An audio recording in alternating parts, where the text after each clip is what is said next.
The morning sun on Kepler 442b looked different today. It was red instead of yellow, like someone had painted the sky with blood. 10-year-old Park Dae-ho stood on the roof of the medical center, holding his father's old energy rifle. The gun was almost as tall as he was, but his small hands gripped it tight like his life depended on it. 3 days ago, everything was normal. Dae-ho went to school, played with his friends, and helped his mother in the garden. His father worked as a security guard at the spaceport. His older sister Jin-ah was studying to become a doctor just like their mother. The Park family was happy on their new colony world, far from Earth.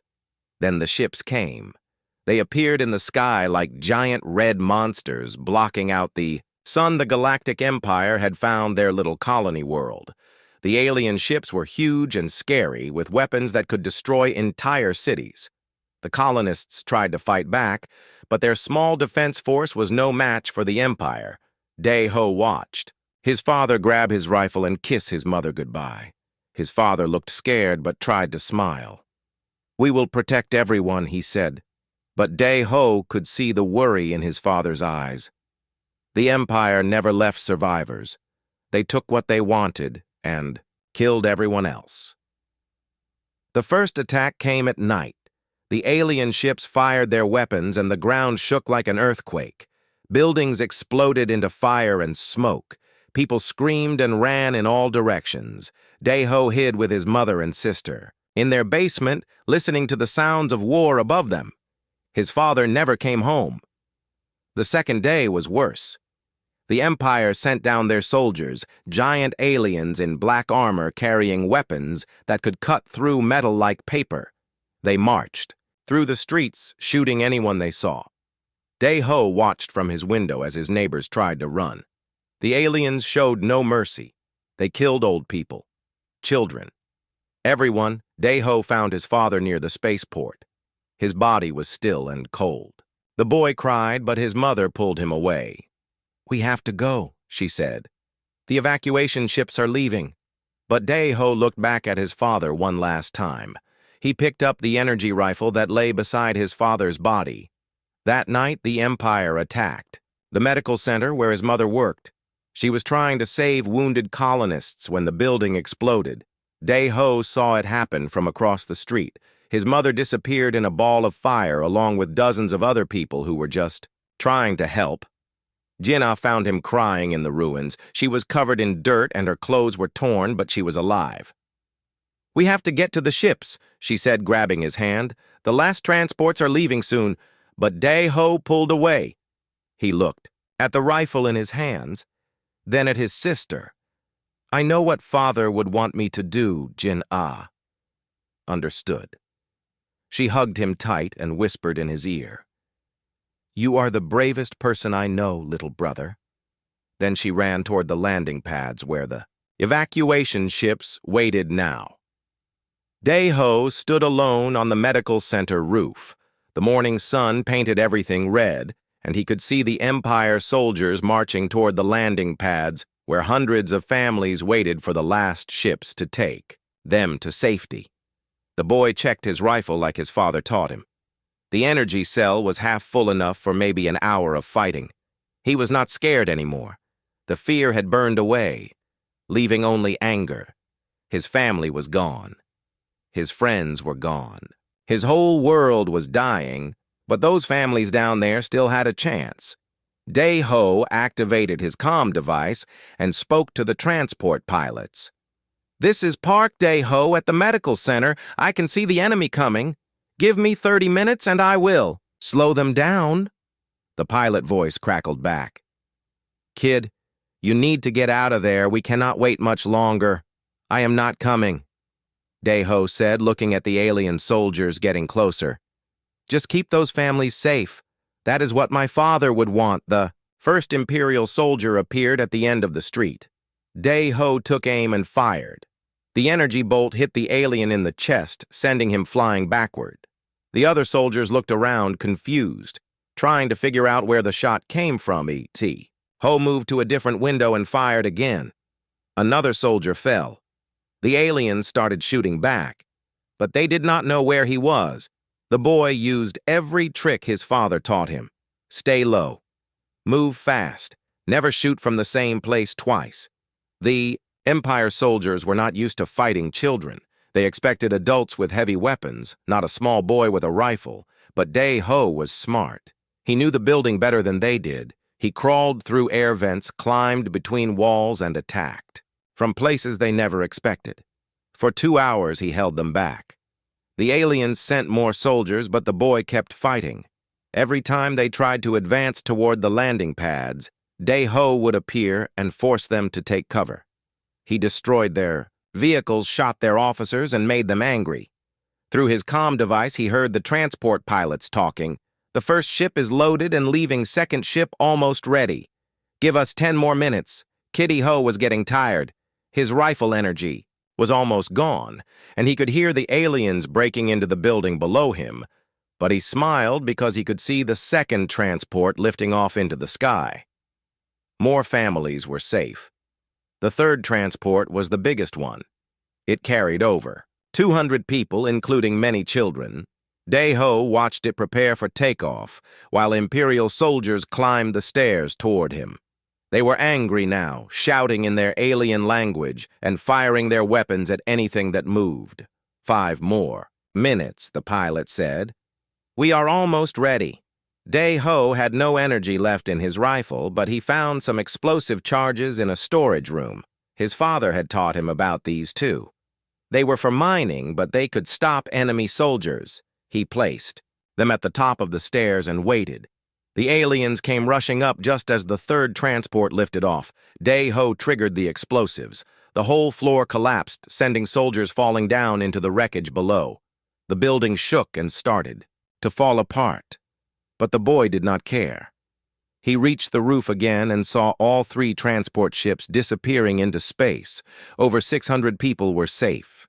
His family was gone, but he had saved 600 other families. The trade seemed fair. More Imperial soldiers surrounded the building now. They had flying vehicles and heavy weapons. Dae-ho had nothing left, but he was not afraid. He stood on the edge of the roof holding his empty rifle and watched the alien ships approach. You fought well, little human. One of the alien commanders said through a speaker. Surrender now, and we will make your death quick. Dae-ho thought about his father, who died protecting the spaceport. He thought about his mother, who died helping wounded people. He thought about Jinnah, who was probably on one of those ships flying to safety. He thought about all the families he had just saved. The boy raised his empty rifle toward the alien ships and shouted as loud as he could. I am Park Dae-ho, son of Earth, and I do not surrender. The Imperial soldiers looked at each other, surprised by the courage of this small human child. Even their hardened hearts felt something like respect. They had conquered 100 worlds, but never met a 10-year-old who fought like a warrior. When they finally captured him, Dae-ho did not cry or beg. He held his head high, even with his hands tied behind his back. The soldiers put him in chains, but they were gentle about it. Something about this brave little boy had touched even their cold, alien hearts as they loaded him onto their ship. Dae-ho looked back at his burning world. He had lost everything, but he had also won. The people who mattered were safe flying toward freedom among the stars. His sacrifice had meaning. The galaxy would remember the name Park Dae-ho. Emperor Valdris sat on his massive crystal throne deep inside the Imperial Palace. The throne room was bigger than most cities, with walls made of pure diamond that sparkled in the light of 1,000 stars. The Emperor himself was 12 feet tall, with skin like black metal and eyes that glowed red in the darkness. Around him stood his war council, the most feared beings in the galaxy. The hologram floating before them showed a small human boy sitting in a prison cell. Park Dae-ho looked even smaller, surrounded by the cold metal walls. His clothes were torn and his face had cuts from the battle, but his eyes still burned with defiance. He sat straight-backed, refusing to show weakness. even as a prisoner General Thrax, the Empire's military. Commander stepped forward. "Your Majesty, this child has become a problem across the galaxy. Reports of his battle on Kepler 442b have spread to every world. Beings are calling him a hero. They say he fought like a warrior, despite being just 10 years. Old Valdris laughed, a sound like metal grinding against stone. "A child, a single small human child, troubles the mighty Galactic Empire." How amusing.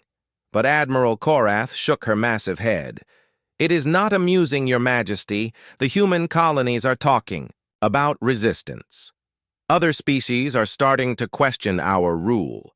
They see that if a 10-year-old can fight us, then maybe we are not as strong as they thought." The Emperor stood up his full height, making the throne room shake. The crystal walls reflected, his image 1,000 times, making him look like an army of demons. "This is exactly why we must crush this rebellion before it grows. The boy must die publicly where everyone can see. Let the galaxy watch what happens to those who defy us, Ambassador." Zelak, the Empire's chief diplomat, raised a clawed hand. "Perhaps mercy would serve us better, Your Majesty. The child is young and already captured. We could use him as a symbol of imperial kindness, show that we are generous even to our enemies." Valdris turned his burning eyes toward the ambassador, his voice dropping to a deadly whisper. "Mercy is weakness, Ambassador. The galaxy must fear us, or our empire will crumble. Every species must know that defying us brings only death, even for their children, especially for their children." On Earth, President Kim Soo-jin sat in the underground war room beneath the Capitol. The room was filled with screens showing star maps and military reports, but her attention was focused on one transmission. The message had come directly from the Imperial Palace demanding humanity's complete surrender, or they would execute Park Day. Around the long metal table sat the most important people in human government. Defense Minister Lee Dong-wook looked pale as he read the demand. Admiral Park Jin-soo, commander of the hidden space fleet, clenched his fists so tight his knuckles went white. General Kim Yu-na, who had lost her own children in the first Imperial attack, stared at the wall with cold eyes. "They want us to abandon every colony, to recall every ship, to let them take whatever they want," President Kim said quietly. "And if we refuse, they kill the boy who saved 600 people." The silence in the room was heavy, like the air before a storm. Everyone knew what this meant. The Empire was not just demanding surrender. They were demanding that humanity abandon their honor, their courage, everything that made them human. Admiral Park spoke first, his voice steady, despite his anger. "Madam President, we cannot let them murder that child. He fought like a soldier. He deserves to be treated like one. The Empire has no right to execute a 10-year-old boy for defending his home." Defense Minister Lee shook his head. "But if we refuse, they will kill him. The boy's death will be on our hands." General Kim stood up slowly, her scarred face hard as stone. "The boy's death is already decided," she said. "The Empire never shows mercy. They are just playing games with us. Whether we surrender or not, Dae-ho dies. But if we surrender, millions more will follow him." President Kim activated a secure communication channel that connected to the most secret facility on Earth. Deep beneath the mountains of Korea lay Project Prometheus, humanity's greatest secret. For 30 years they had been building and preparing, hiding their true military strength from the galaxy. The screen flickered, and Admiral Lee Byung-ho appeared. He commanded the hidden fleet that no alien had ever seen. Ships built in asteroid mines, far from any trade route, using technology that human scientists had developed in complete secrecy. The Empire thought humans were weak explorers and colonists. They had no idea what Earth had really been doing. "Admiral Lee, we need to discuss Operation Homecoming," President Kim said, using the code name for their ultimate contingency plan. The Admiral nodded grimly. "I have been expecting this call, Madam President. My ships are ready. We have been ready for this day since the first colony fell. The question is, are you prepared for what comes next? President Kim looked around the table at her advisors. These were good people who had spent their lives trying to avoid war, trying to find peaceful solutions. But sometimes, peace was not possible. Sometimes you had to fight for what was right. She thought about Park Dae-ho, sitting alone in his cell waiting to die for the crime of protecting innocent people. She thought about his parents who died defending their colony. She thought about all, the human families living in fear across the galaxy, wondering when the Empire would come for them next. The president reached for the red communication device that connected her to every human military base in the solar system. She had hoped never to use it, but the Empire had made their choice. All stations, this is President Kim. Authorization code, Phoenix, 77, Alpha Operation. Homecoming is approved. I repeat, Operation Homecoming is approved. Across the solar system, hidden bases began. To wake up, massive doors opened in asteroids, revealing shipyards that had been concealed for decades. Ships that looked nothing like the peaceful exploration vessels Earth was known for powered up their engines. These were warships, pure instruments of destruction, designed by engineers who understood that sometimes you had to be willing to destroy your enemies completely. The largest base was hidden inside Ceres, the dwarf planet between Mars and Jupiter. For 20 years, construction crews had hollowed it out, building the most advanced military facility humans had ever created. Admiral Lee Byung-ho stood on the bridge of his flagship, watching as 300 warships prepared for battle. Each ship carried weapons that could crack planets, engines that could cross the galaxy in days, and crews trained for one purpose, the complete destruction of the Galactic Empire. The soldiers aboard these ships were volunteers who had lost families, friends, entire worlds to Imperial aggression. They had been waiting for this moment, preparing for it, dreaming of it. Captain Song Min-ah commanded the destroyer squadron that would hit the Empire's shipyards. Her ships were sleek and fast-built for hit-and-run attacks. She had trained for 15 years, learning every weakness in Imperial ship design, studying every battle the Empire had ever fought. Colonel Choi Jae-sung led the ground forces that would assault Imperial worlds. His soldiers wore black armor that absorbed light and carried weapons that fired concentrated energy. His troops had practiced urban warfare in mock cities built to look exactly like Imperial capitals. Captain Han Su Young commanded the stealth fleet ships so advanced they could appear and disappear at will. Her vessels would cut Imperial communication lines, leaving their vast empire blind and confused. All across human space, similar preparations were taking place. The Empire had made one terrible mistake. They had assumed that because humans seemed peaceful, they were actually weak. They thought that because Earth traded instead of conquered, it meant they could not fight. But humans had been fighting each other for millions of years before they ever reached the stars. They understood war in ways that most aliens never could. They knew that sometimes the only way to protect the innocent was to completely destroy those who threatened them. As the last preparations were made, President Kim received another message from the Imperial Palace. Emperor Valdris himself appeared on the screen. His massive form filling the display humans of Earth, he said in his grinding voice, "You have one day to surrender completely. Withdraw every colony ship, recall every explorer, abandon every world you have claimed. If you do this quickly, I might allow some of you to live as slaves. If you refuse, I will execute your little hero and then burn every human world to ash." President Kim looked directly into the camera, her voice calm and steady. "Emperor Valdris, you have made a grave error. You think we are weak because we choose peace. You think we cannot fight because we prefer to build. But you are about to learn the most important lesson in galactic history. Never threaten the children of Earth. Transmission ended and the president turned to her staff. "The die is cast," she said. "Operation Homecoming begins in 6 hours. May God have mercy on us all, because we will show none to them." The execution platform stood in the center of Imperial City, the capital's greatest plaza.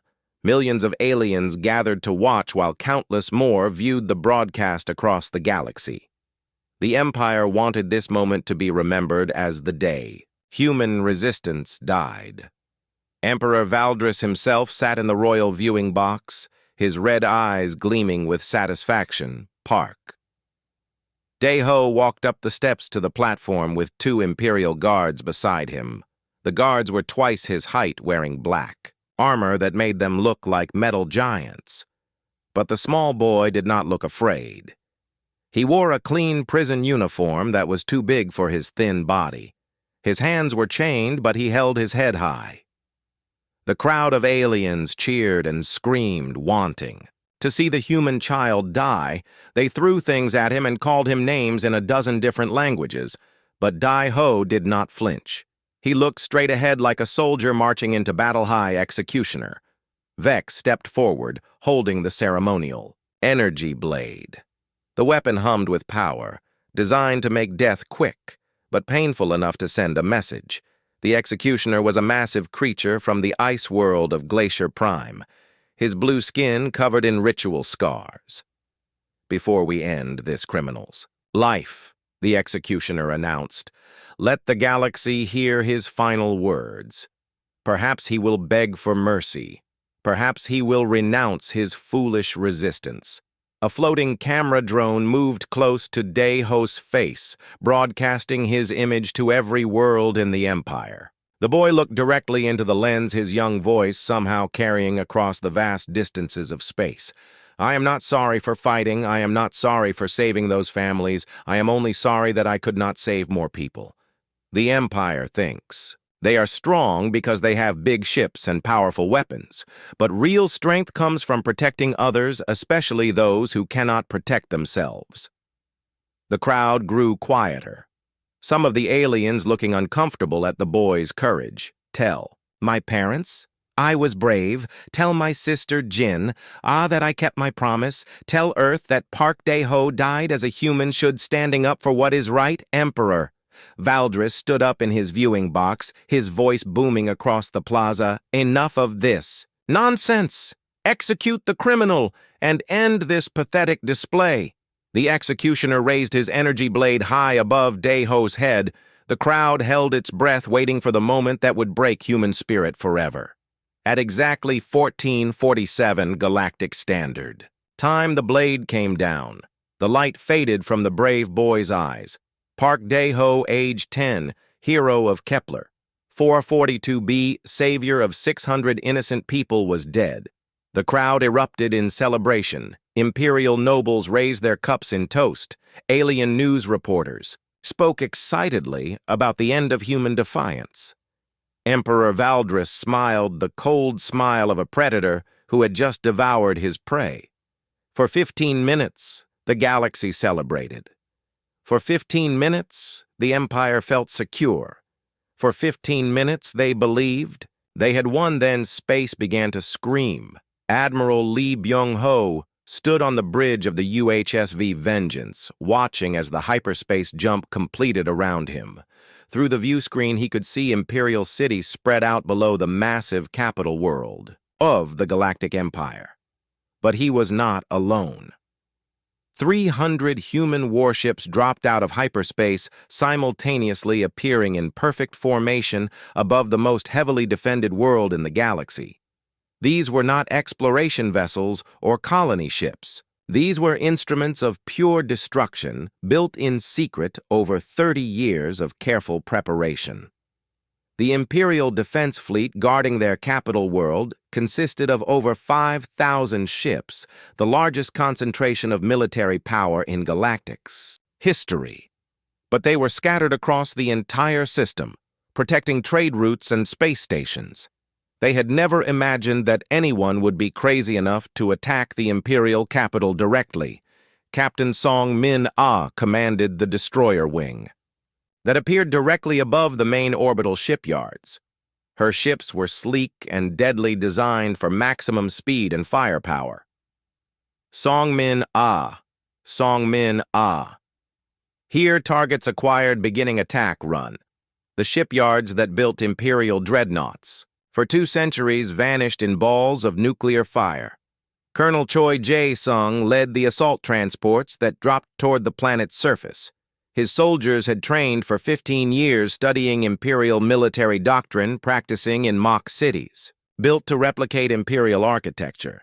As their ships descended through the atmosphere, they fired missiles that destroyed every military installation within 1,000 kilometers. Captain Han Soo-young commanded the stealth squadron that had been waiting in the system for 3 days. Her invisible ships suddenly revealed themselves as they destroyed every communication satellite, every hyperspace beacon, every way the Empire could call for help. The vast Imperial communication network went dark in seconds. But the most terrifying sight was Admiral Lee himself, standing calmly on his bridge as his flagship opened fire on the Imperial Palace. The Vengeance was the size of a small moon, carrying weapons that could crack continents. The palace shields held for exactly 37 seconds before collapsing. In the plaza where Dai-Ho had just died, panic spread like wildfire. Aliens ran screaming as human ships appeared overhead. Imperial soldiers fired uselessly at vessels protected by energy shields they could not penetrate. The celebration became a nightmare in minutes. Emperor Valdris stared up at the sky in disbelief as human warships filled his view. This was impossible. Humans were weak explorers and traders. They had no military fleet, no weapons capable of threatening the Empire. How could they be here? How could they be winning? General Thrax tried to coordinate a defense, but his communication systems were dead. His fleets were scattered across the galaxy, unable to respond to the attack. His ground forces were being systematically destroyed by human soldiers who fought like machines. The battle for Imperial City lasted 6 hours. Human forces moved through the capital with terrifying efficiency. They did not target civilians or destroy cultural sites. They focused entirely on military targets, government buildings, and anyone connected to the Empire's war machine. By nightfall, the most powerful city in the galaxy was in human hands. Emperor Valdris had fled in a small ship, barely escaping as his palace burned. The Imperial government was scattered or dead. The mighty Galactic Empire suddenly found itself without a capital, but this was only the beginning. Admiral Lee activated the long-range communication system, broadcasting on every frequency the Empire used. His message was simple and direct: people of the galaxy. This is Admiral Lee Byung-ho of the United Human Space Force. 15 minutes ago, your Empire executed a 10-year-old boy whose only crime was protecting innocent people. That was a mistake. He paused, looking directly into the camera, his eyes cold as the vacuum of space. We gave you 30 years of peace. We traded with you, explored beside you, tried to be good neighbors. We asked for nothing except the right to exist in freedom. But you chose war. You chose to murder our children. The transmission switched to show footage of the battle. Human ships moving like hunters, destroying everything. Imperial with surgical precision. This is what happens when you threaten Earth. This is what happens when you harm our young. This is what happens when you mistake kindness for weakness. The message was broadcast to every world in the Empire, translated into 1,000 languages. Every alien species, every Imperial colony, every military outpost heard the same terrifying words. We are coming for all of you. We will not stop until every world is free, until every Imperial soldier is dead, until your Empire is nothing but a memory in the cosmic dark. You had peace with humanity. Now you will have war across the galaxy. Imperial commanders watched their communication networks die. Their supply lines cut, their reinforcements destroyed. Human fleets appeared at strategic points throughout the Empire, moving with a coordination that spoke of decades of planning on Earth. President Kim Soo-jin stood in the war room, watching reports flood in from across human space. every hidden base, every secret weapon, every plan they had made in 30 years of preparation was now unleashed. Defense Minister Lee looked pale as he read the tactical reports. "Madam President, our forces have secured the imperial capital, destroyed their main fleet bases, and cut their communication grid. The Empire is, essentially, decapitated." President Kim nodded, but she felt no joy in the victory. They had waited too long, hoped for peace too long. A brave little boy had paid the price for their hesitation. "How long do our commanders estimate for complete victory?" she asked. Admiral Park checked his tactical display. "Based on current progress, approximately 6 days. The Empire is large, but without coordination, they cannot mount effective resistance. Most of their fleets are still trying to figure out what happened 6 days to destroy an empire that had ruled the galaxy for 1,000 years. 6 days to avenge one small boy's murder. 6 days to teach the universe that humanity protected its own, no matter the cost. The war had begun, and it would end with the empire burning. Captain Song Min Ah stood on the bridge of her destroyer, watching the Krillian shipyards burn. The massive orbital construction facility had been building Imperial dreadnoughts for 300 years. Now it was twisted metal and fire drifting. In the cold vacuum of space, her squadron had destroyed it in 18 minutes. Target neutralized, moving to secondary objectives, she reported to Fleet Command. Her ships moved like a pack of wolves, fast and deadly, striking without warning, the Imperial. Defenders never had a chance to respond, Song Min. Ah had lost her brother in the first Imperial attack on New Busan Colony. She had volunteered for the secret fleet the day after his funeral, spending 15 years training for this moment. Every torpedo she fired, every target she destroyed was payment for her brother's life. Her next target was the Xerion Fleet Academy, where Imperial officers learned their trade. The academy had trained the commanders who destroyed human colonies, who murdered innocent families, who thought humans were too weak to fight back. The destroyer squadron dropped out of hyperspace directly above the academy station. Song Min Ah could see through her view screen thousands of young Imperial cadets running to their training ships, trying to mount some kind of defense. These cadets had probably never seen real combat. They expected war to be like their simulations, clean and organized with rules that everyone followed. They were about to learn what human warfare really looked like. "Open fire," she commanded. The human weapons were different from anything the Empire had ever seen. Instead of the bright energy beams that most species used, human ships fired projectiles that moved at incredible speeds. The kinetic rounds punched through Imperial shields like they were made of paper. The Academy station tried to fight back its defensive weapons, firing desperately at the human ships. But Song Min A's destroyers moved too fast, dancing between the energy beams. Like fighters instead of warships. The Imperial gunners could not keep up in 30 minutes. The Academy was destroyed along with its teaching staff, its library of military knowledge, and 3 generations of Imperial tactical doctrine. Song Min Ah felt no satisfaction in the victory, only cold professional pride. The job was done efficiently and completely. Meanwhile, across the galaxy, Colonel Choi Jae-sung was leading the ground assault on Vortex Prime, the Empire's main military headquarters. The planet was supposed to be impregnable with defensive systems that could stop any invasion force. Choi Jae-sung had studied those defenses for 10 years. He knew every gun placement, every shield generator, every bunker on the planet. His soldiers had practiced the assault 100 times in virtual reality simulations. They knew exactly where to strike. The human assault transports came down through the atmosphere like falling meteors, their heat shields glowing white-hot from the friction. Imperial surface-to-air missiles tried to stop them, but the transports used electronic countermeasures that confused the targeting systems.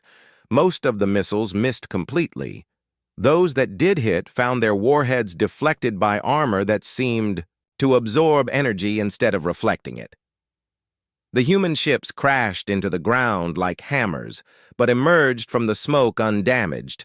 Choi Jae-sung's soldiers poured out of the transports, moving in perfect coordination. They wore black armor that seemed to drink light, making them hard to see in the smoky battlefield. Their helmets had no faceplates, just smooth surfaces that reflected the burning sky. The Imperial ground forces tried to fight back, but they had never faced an enemy like this. Most alien species fought with honor, following ancient codes of warfare that made battle predictable. Humans followed no such codes. They fought to win, period. The human soldiers moved like ghosts appearing from nowhere, destroying Imperial defensive positions and vanishing again. Their weapons fired bursts of energy that could cut through tank armor. The Imperial defenders found themselves fighting an enemy. They could barely see. General Vex, the Imperial commander on Vortex Prime, had conquered 20 worlds for the Empire. He was famous for his tactical brilliance and his ability to crush any resistance, but as he watched his defenses crumble, he realized he was facing something completely new. These humans do not fight like any species I have ever encountered, he reported to his surviving officers. They show no concern for honor or glory. They simply kill everything in their path with maximum efficiency. The human advance was relentless. They did not stop to consolidate territory or rest their troops. They simply kept moving forward, destroying everything Imperial they encountered. In 6 hours, they had captured the planetary capital. In 12 hours, the entire world was under human control. But the most terrifying reports came from Captain Han Soo-young's stealth fleet. Her ships were invisible to Imperial sensors, appearing only when they attacked. Han Soo-young had spent 20 years perfecting stealth technology that made her vessels undetectable. Her target was the Imperial Communication Network, the system that allowed the vast empire to coordinate its defenses. Without communication, the thousands of Imperial worlds would be isolated, unable to call for help or coordinate resistance. The stealth ships appeared throughout Imperial space, striking at communication satellites, hyperspace beacons, and relay stations. The attacks were perfectly timed, happening simultaneously across hundreds of star systems. Imperial commanders suddenly found themselves cut off from their superiors, unable to request reinforcements or even warn each other about the human attacks. Fleet Admiral Korax tried to send a message to the Outer Rim worlds, but discovered that every communication array in his sector had been destroyed. How is this possible? He demanded of his staff. We have the largest communication network in galactic history, spanning thousands of light years. His intelligence officer looked pale as he delivered the report. Sir, the humans have somehow mapped our entire network. They knew exactly where every relay station was positioned. They attacked everything at once. The implications were staggering. The Empire had taken centuries to build their communication system. The humans had destroyed it in a single coordinated strike. That meant they had been watching, studying, and planning for far longer than anyone imagined. On the bridge of her stealth cruiser, Han Soo-young watched the last communication beacon in the Altair sector explode into fragments. 20 years of preparation had led to this moment. The Empire was now deaf, blind, and mute. All stations, this is Shadow Lead network suppression. Complete, enemy communication capability reduced to local range. Only Imperial forces are now isolated and unable to coordinate. The effect was immediate. Imperial fleets scattered across the galaxy suddenly found themselves fighting alone without orders or support. Local commanders had to make decisions without knowing what was happening elsewhere. Many chose to retreat rather than risk their ships in battles they could not understand. Admiral Park Jin-soo commanded the main human battle fleet that was systematically destroying Imperial strongholds. His ships were not as fast as the destroyers, not as sneaky as the stealth vessels, but they carried the heaviest weapons in the human arsenal. His target was the Omega Fortress, a massive space station that controlled the Empire's southern territories. The fortress was the size of a moon, protected by shields that could absorb the energy of a star. It had never been successfully attacked in 800 years. Park Jin-soo had no intention of attacking it directly. Instead, his fleet surrounded the fortress at maximum weapons range and began a bombardment. That would continue for days. Human ships fired continuously, their weapons designed to eventually overwhelm any defense. The fortress tried to fight back, but its weapons could not reach the human ships. Admiral Park had positioned his fleet just outside the range of Imperial guns, while keeping his own weapons in effective range. The siege of Omega Fortress became a symbol of human tactical thinking. They did not charge bravely into enemy fire like heroes in the old stories. They calculated distances, analyzed weaknesses, and applied exactly the right amount of force to achieve their objectives. For 3 days, the human fleet poured fire into the fortress shields. The Imperial defenders watched helplessly as their shields gradually weakened. They sent desperate messages calling for rescue, but the communication network was gone. No one could hear their pleas. On the 3rd day, the shields failed. The Omega Fortress, which had stood unconquered for 8 centuries, was destroyed in minutes. The explosion could be seen from neighboring star systems.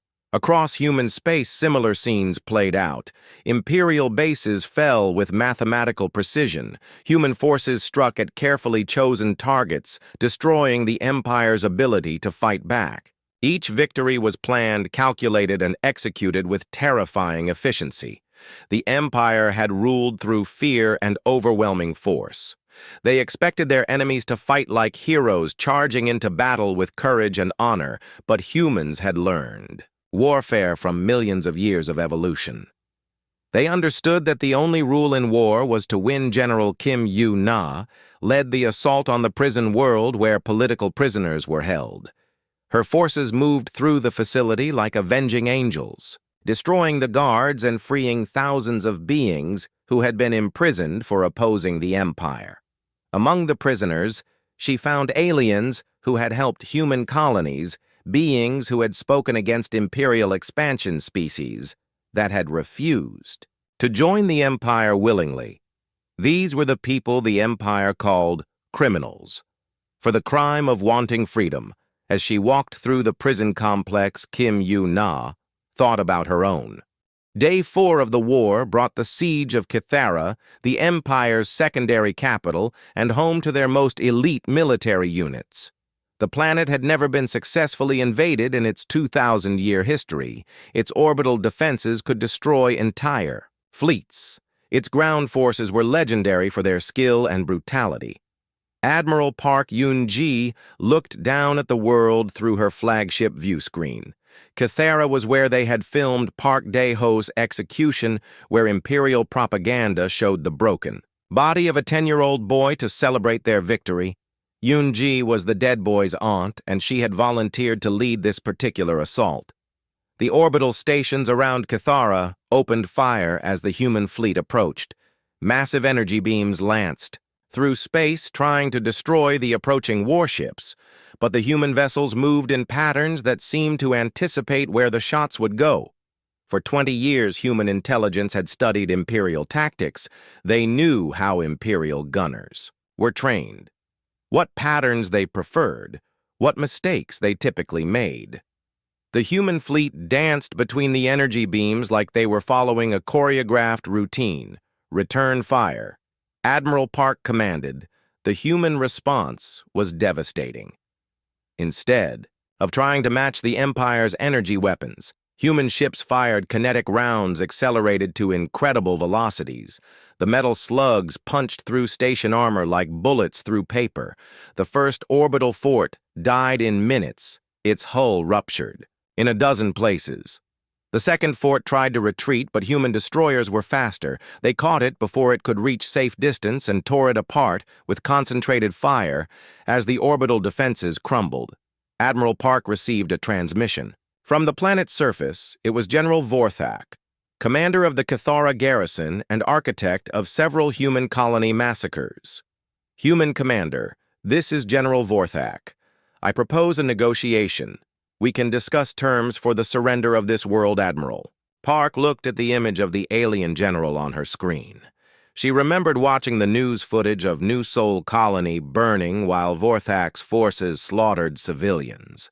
She remembered her nephew Dae-ho dying alone on an execution platform. There will be no negotiation. General, your empire showed no mercy to a 10-year-old child. We will show no mercy to you. Surrender unconditionally or be destroyed. Vorthak bared his fangs in what passed for a smile among his species. You cannot take this. World human. We have 10 million soldiers dug into positions that have been fortified for centuries. Your ground forces will die by the thousands. Admiral Park cut the transmission without responding. She had no intention of sending ground forces. To die in a costly siege, she had something much more effective in mind. All ships prepare for planetary bombardment. She ordered target military installations.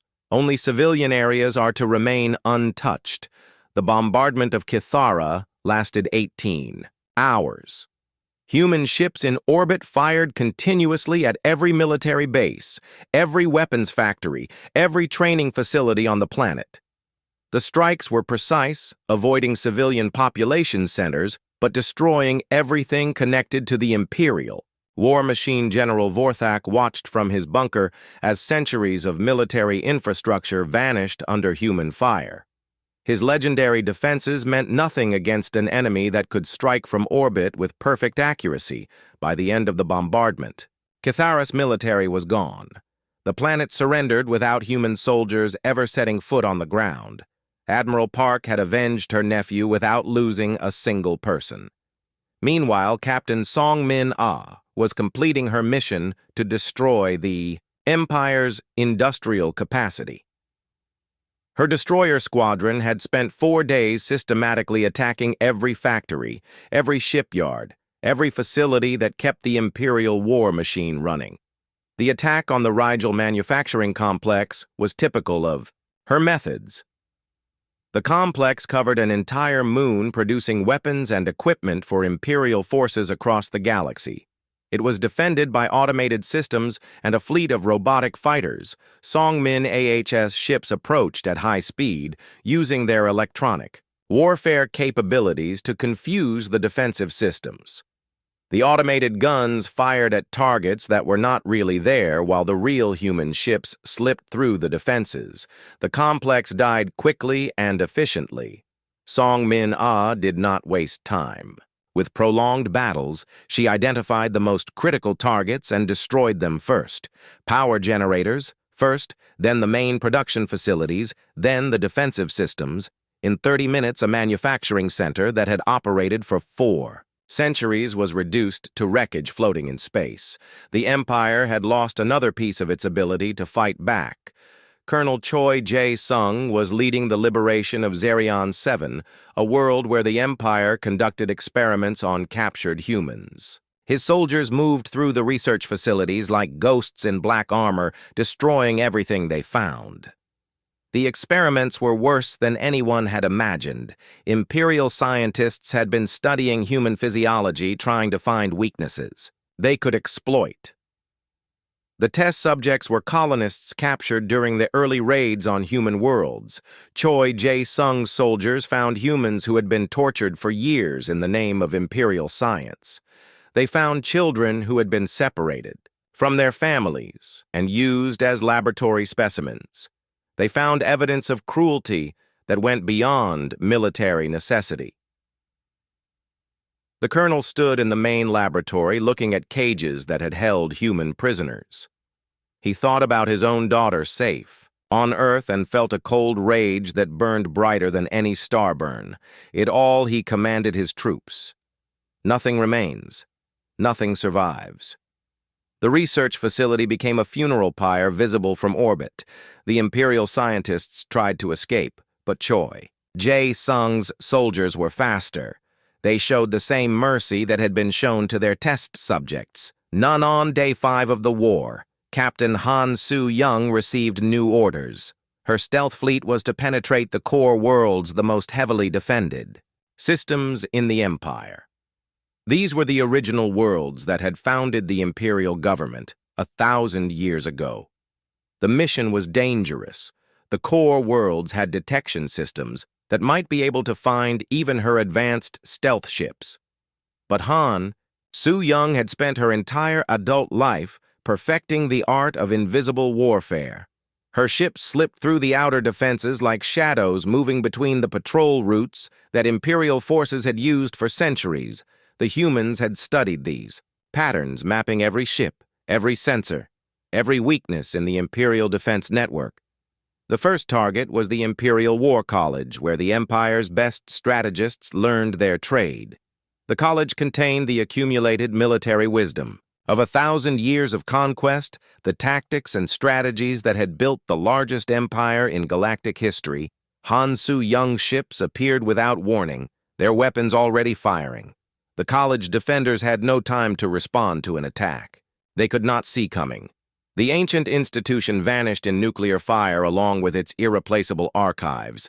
Similar attacks struck throughout the core worlds. Government buildings, military academies, strategic command centers all destroyed. By invisible attackers, the heart of the Empire was being cut out, piece by piece. Emperor Valdris had fled the capital, but he was not safe.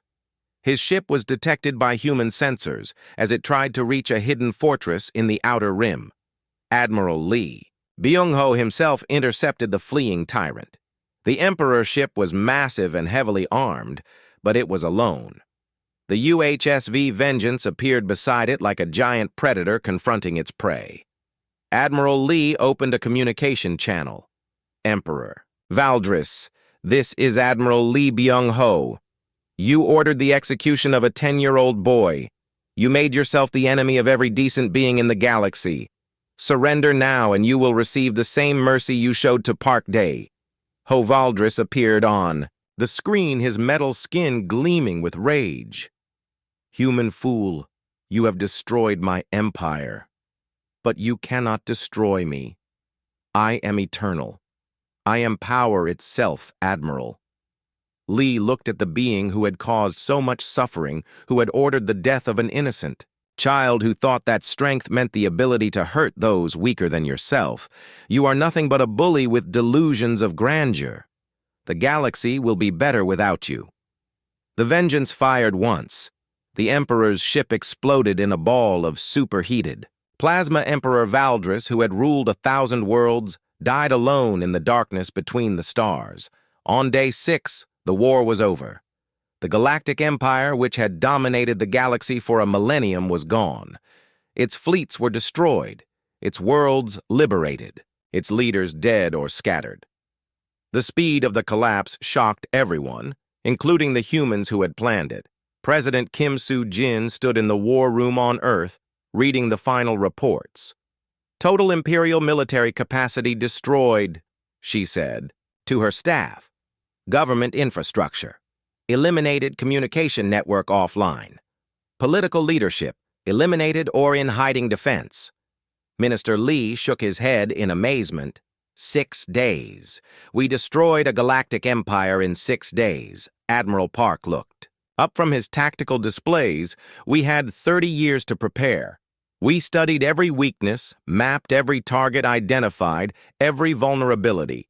When we finally attacked, we struck with perfect coordination. General Kim Yu-na, who had lost her children, in the first Imperial attack, spoke quietly. We did not want this war. We offered them peace trade cooperation. They chose to murder our children instead. Now they have learned what happens when you threaten Earth. The victory was complete, but it felt hollow. A brave little boy was still dead. 600 families he had saved were alive and free, but Dae-ho would never see the galaxy he had died to protect. President Kim activated the Galactic. 7 days after Dae-ho's execution, the Galactic Empire ceases to exist. Its fleets are destroyed, its worlds liberated or abandoned, its leaders dead or fleeing to the galaxy's darkest corners. Humanity stands victorious, but the victory tastes like ashes. In the end, they saved everyone except the one small boy who mattered most. The funeral for Park Dae-ho is held on New Seoul, humanity's first colony world. Representatives from 100 liberated species attend. all of them understanding that this child's sacrifice purchased their freedom. President Kim Soo-jin speaks at the ceremony, her voice carrying to every corner of human space. "We did not want to be conquerors," she says.